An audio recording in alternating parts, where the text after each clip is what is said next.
कहानी शुरू होती है 3 दोस्तों से, राघव, मानव और ईशान।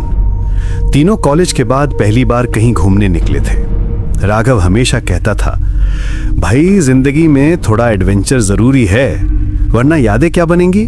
उनका प्लान था हिमाचल के एक छोटे से गांव मलाना घाटी में वीकेंड बिताने का। वो जगह बहुत कम लोग जानते थे। इंटरनेट पर भी बस 2-3 फोटोज मिली थीं। एक झील, घने देवदार के पेड़ और उनके बीच एक पुराना सरियाना गेस्ट हाउस। रात के 8 बजे जब उनकी गाड़ी उस घाटी की सड़क पर पहुंची, हवा में हल्की ठंडक थी, आसमान बादलों से घिरा हुआ था। पहाड़ी रास्ते पर एक पुरानी सफेद एसयूवी धीरे धीरे ऊपर चढ़ रही थी। हेडलाइट की रोशनी कोहरे को चीरते हुए मुश्किल से कुछ फीट तक ही दिख रही थी। सड़क संकरी थी, एक तरफ खाई, दूसरी तरफ घना जंगल। गाड़ी के अंदर 3 दोस्त थे। राघव ड्राइव कर रहा था, उसकी आंखें सड़क पर टिकी हुई थीं, लेकिन चेहरा थका हुआ लग रहा था। मानव पीछे बैठा था, खिड़की से बाहर झांकते हुए पेड़ों की काली परछाइयां देख रहा था। ईशान ने अपने फोन की टॉर्च ऑन कर रखी थी, क्योंकि बाहर का कोहरा इतना गाढ़ा था कि हेडलाइट भी बेअसर लग रही थीं। भाई, ये सही में रास्ता है ना? ईशान ने थके स्वर में पूछा। राघव ने बिना नजर हटाए जवाब दिया, डर गया क्या? गूगल मैप तो यही दिखा रहा है, बस थोड़ा और ऊपर।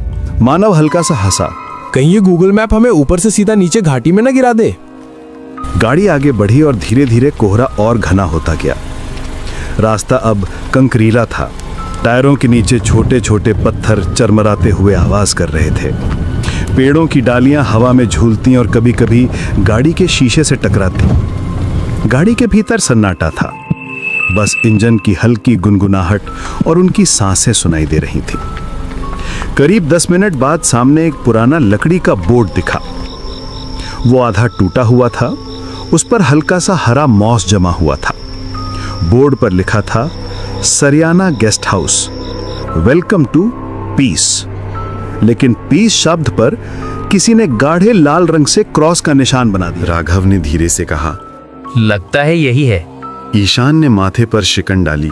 अरे भाई, ये पीस तो किसी ने पीसेस बना दिया है। मानव ने हंसने की कोशिश की, पर उसके चेहरे से झलक रहा था कि वो सहज नहीं है। राघव ने गाड़ी अंदर मोड़ दी। गेस्ट हाउस तक पहुंचने वाला रास्ता कीचड़ और जड़ों से भरा हुआ था। दोनों ओर ऊंचे देवदार के पेड़ थे, जिनके बीच से हल्की धुंध रेंगती हुई नीचे उतर रही थी। कभी कभी हवा चलती तो पेड़ों की डालियां एक दूसरे से टकराती और ऐसा लगता मानो कोई फुसफुसा रहा हो। कुछ ही देर में गाड़ी एक पुराने भवन के सामने रुकी। वो 3 मंजिला पत्थर का बना था। ऊपर की दीवारों से बेलें लिपटी हुई थीं और खिड़कियों के शीशे आधे टूटे हुए। मुख्य दरवाजा लकड़ी का था, गहरा भूरा, जिस पर पुराने जमाने की लोहे की चौखट लगी हुई थी। ये तो किसी भूतिया फिल्म का सेट लग रहा है, मानव ने धीमे से कहा। राघव ने हल्की हंसी में जवाब दिया, भाई डर मत, आज तो बस यहीं ठहरना पड़ेगा। गाड़ी से उतरते ही उन्हें ठंडी हवा का झोंका लगा। रात के 8:30 बजे थे। आसमान में चांद बादलों में छिपा हुआ था और चारों तरफ एक ऐसी शांति थी जिसमें हर आवाज गूंज जाती थी। राघव ने दरवाजे पर दस्तक दी। अंदर से कोई हलचल हुई। दरवाजा धीरे धीरे खुला और सामने आया एक बूढ़ा चौकीदार। उसके बाल सफेद थे, आंखें धसी हुई और चेहरे पर एक गहरी झुर्रियों की लकीर। वो बिना कुछ बोले कुछ सेकंड तक तीनों को घूरता रहा, फिर भारी आवाज में बोला, 3 कमरे खाली हैं, मगर ऊपर वाला मत लेना। राघव ने मुस्कुराते हुए पूछा, क्यों बाबा, ऊपर क्या है? भूत है क्या?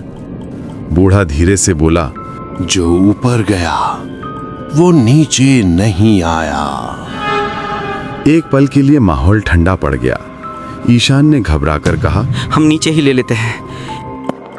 बूढ़ा सिर हिलाता हुआ अंदर चला गया और तीनों उसका पीछा करते हुए गेस्ट हाउस में दाखिल हुए। अंदर की हवा सीलन भरी थी। दीवारों पर नमी के निशान थे और छत से लटकती पुरानी लाइट पीली झिलमिलाहट दे रही थी। सीढ़ियां लकड़ी की थीं और हर कदम पर हल्की आवाज देती। फर्श पर पुराने गलीचे बिछे थे जिनसे हल्की सड़ी सी गंध आ रही थी। तीनों को नीचे वाले 2 कमरे मिले। राघव ने हंसते हुए कहा, यार अगर ऊपर कुछ है भी तो उसे डिस्टर्ब क्यों करें? मानव ने कहा। भूत नहीं, ह्यूमिडिटी ज्यादा है यहाँ। उन्होंने अपना सामान खोला, गैस स्टोव निकाला और थोड़ा खाने का सामान टेबल पर रख दिया।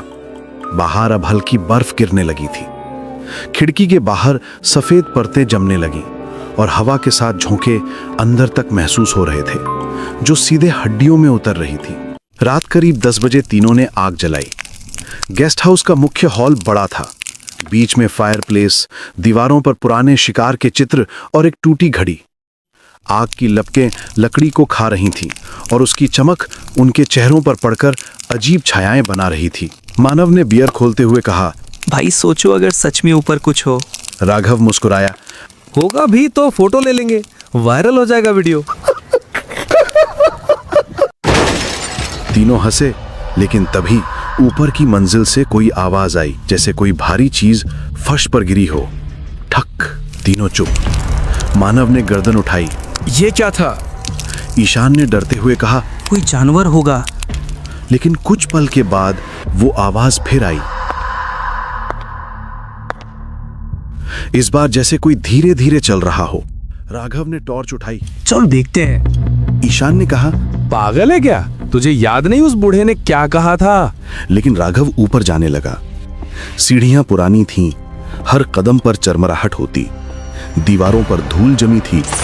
ऊपर पहुंचकर देखा, लंबा गलियारा, 4 दरवाजे और सबसे अंत में एक दरवाजा आधा खुला हुआ। राघव ने धीरे से धक्का दिया।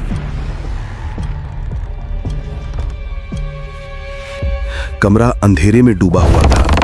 अंदर सिर्फ एक पुरानी लकड़ी की कुर्सी थी जो अपने आप हिल रही थी। झूला सी कुर्सी जो आगे पीछे झूल रही थी, मानो कोई उस पर बैठा हो और अभी अभी उठा हो।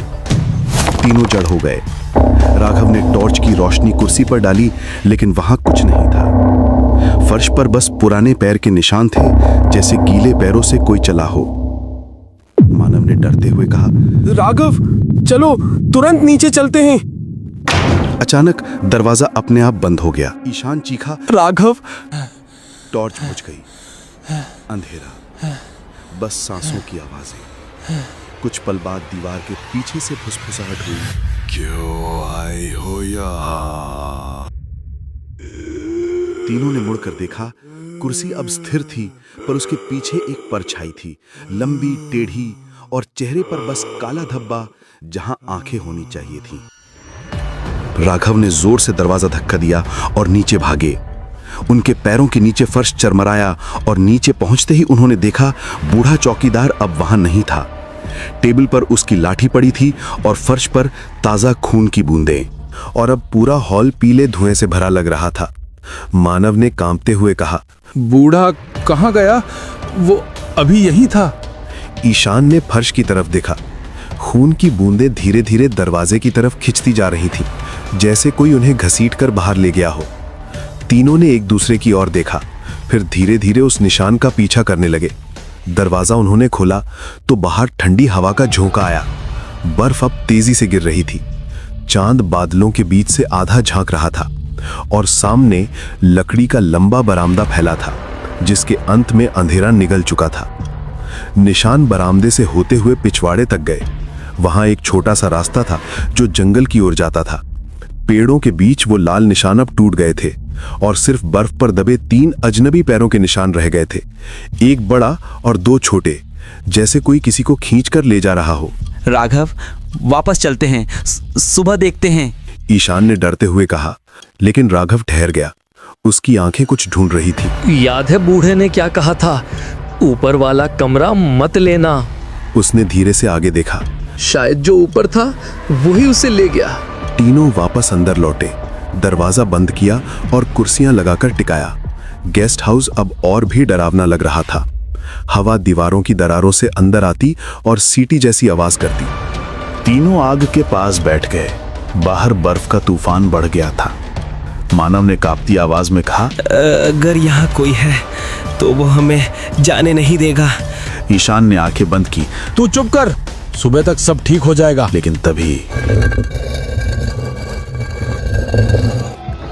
ऊपर की मंजिल से फिर वही आवाज आई। इस बार कदमों की नहीं, जैसे कोई जमीन पर कुछ घसीट रहा हो।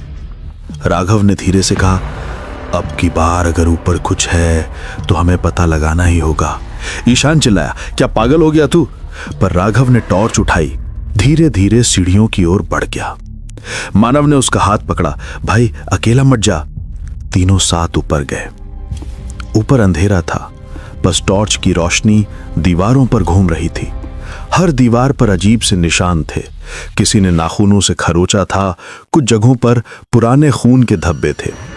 कमरा अब भी खुला था, वही झूलती कुर्सी बीच में रखी थी, पर इस बार उसके सामने एक आईना था, धुंधला, पुराना, जिसकी सतह पर अंगुलियों के निशान बने हुए थे। राघव पास गया। आईने में उसने खुद को देखा, पर उसके पीछे 3 परछाइयां थीं, एक ईशान और दूसरी मानव की, कोई तीसरा। वो झटके से पीछे मुड़ा, पर वहां कोई नहीं था। ईशान और मानव दरवाजे के पास ही थे। क्या हुआ? मानव ने पूछा। राघव बस घूरता रहा। अभी यहाँ कोई था। अचानक कमरे की लाइट टिमटिमाई।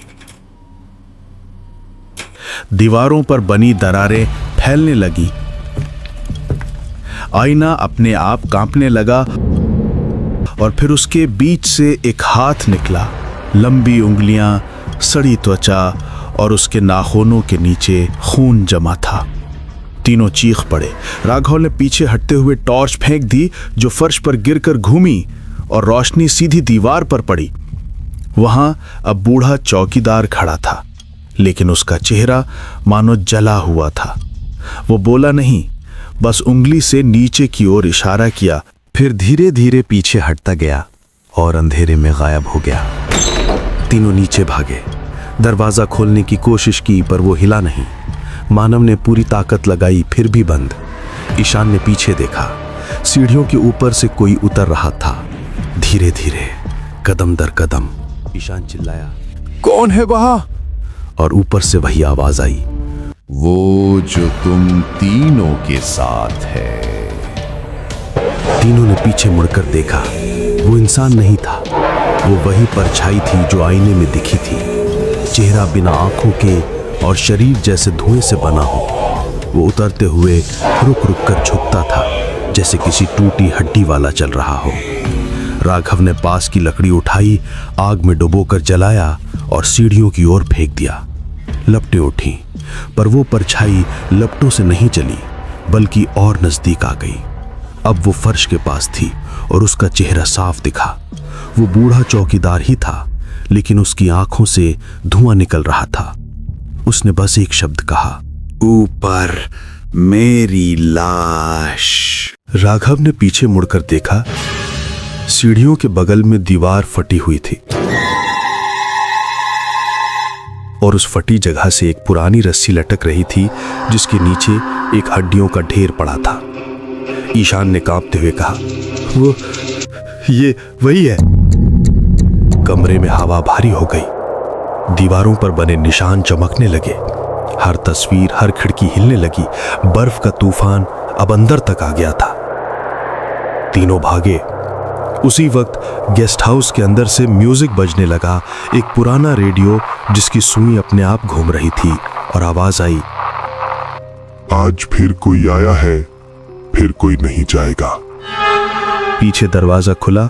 राघव ने देखा कि दरवाजे के पास एक मिट्टी का तेल से भरा हुआ डब्बा था। उसने उस डब्बे को उठाया और कमरे में फेंक दिया। मानव चिल्लाया, जला दो इसे, सब खत्म।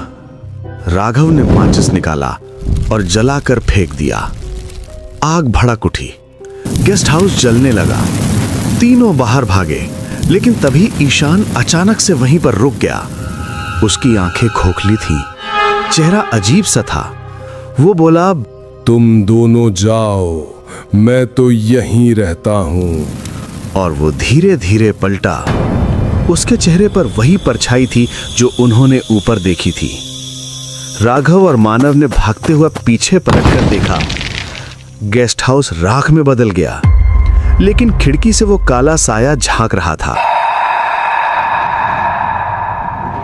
सूरज निकला और गांव के कुछ लोग वहां पहुंचे। उन्हें बस राख मिली और 2 घायल लड़के, राघव और मानव। पुलिस ने रिपोर्ट में लिखा, तीसरा लड़का गायब है, शायद आग में झुलस गया। लेकिन जब राघव होश में आया तो उसने कहा वो अब भी वहीं है, ऊपर वाले कमरे में, और वो हम तीनों में से एक था।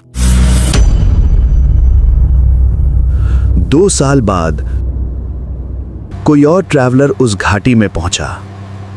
उसे वहां एक नया बोर्ड दिखा, सरियाना हाउस, रूम्स अवेलेबल, और नीचे लाल रंग में लिखा था,